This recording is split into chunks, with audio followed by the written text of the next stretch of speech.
এরা বহু পুরনো। গ্রামের পাশের যে শ্মশানটা এখন পরিত্যক্ত, সেই জায়গাটার নিচে নাকি বহু বছর আগে আগুনের ইবাদত করা হতো। মানুষ নয়, জিনদেরই এক দল সেখানে শক্তি সঞ্চয় করত।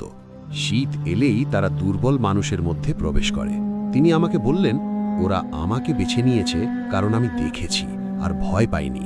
ভয় না পাওয়া মানুষকে ওরা দরজা হিসেবে ব্যবহার করে। কথাটা শুনে আমার শরীর কেঁপে উঠেছিল, কারণ আমি জানতাম আমি ভয় পাচ্ছি, কিন্তু হয়তো সেটা ওদের জন্য যথেষ্ট ছিল না। সেই রাতেই সবচেয়ে ভয়ঙ্কর অভিজ্ঞতা হয় আমার জীবনে। আমি ঘুমিয়ে পড়েছিলাম গভীর রাতে।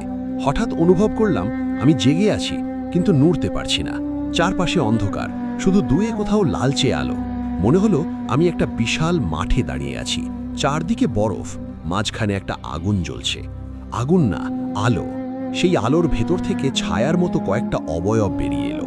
ওদের মুখ স্পষ্ট না, কিন্তু চোখ দেখা যাচ্ছিল। চোখ নয়, যেন জ্বলন্ত কয়লা।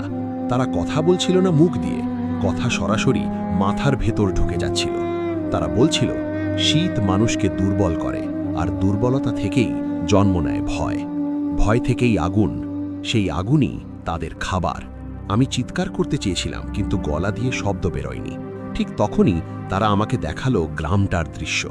একে একে মানুষের ঘর, মাদ্রাসা, পুকুর, সবকিছুর ভেতর সেই ঠান্ডা আগুন। তারা বলছিল, একজনকে নিতে হবে, নইলে আগুন ছড়িয়ে পড়বে। আমি ঘুম ভেঙে উঠলাম ঘামে ভেজা শরীর নিয়ে, কিন্তু ঘাম ঠান্ডা। জানালার বাইরে তাকিয়ে দেখি কুয়াশার ভেতর লালচে আলো নড়ছে। মনে হলো কেউ হাঁটছে, কিন্তু পা নেই, শুধু আলো। পরদিন ভোরে খবর এলো আর একজন নিখোঁজ। এবার একজন বয়স্ক মহিলা।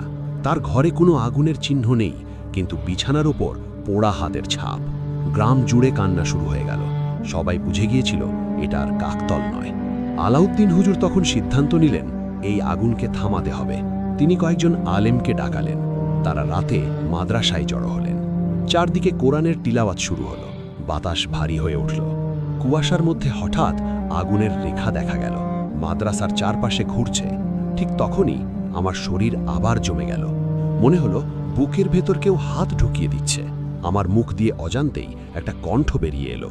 আমার না, একেবারে অপরিচিত। সেই কণ্ঠ বলল, গল্প শেষ হয়নি। সবাই থমকে গেল। আলাউদ্দিন হুজুর আমার দিকে তাকিয়ে বললেন, ওর ভেতর ঢুকেছে। আমি কিছু বলতে পারছিলাম না, চোখ দিয়ে শুধু পানি পড়ছিল। আগুনের রেখা তখন আরও উজ্জ্বল হয়ে উঠল।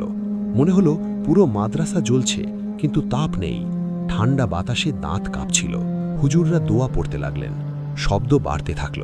হঠাৎ একটা তীব্র চিৎকার, মানুষের না, পশুরও না,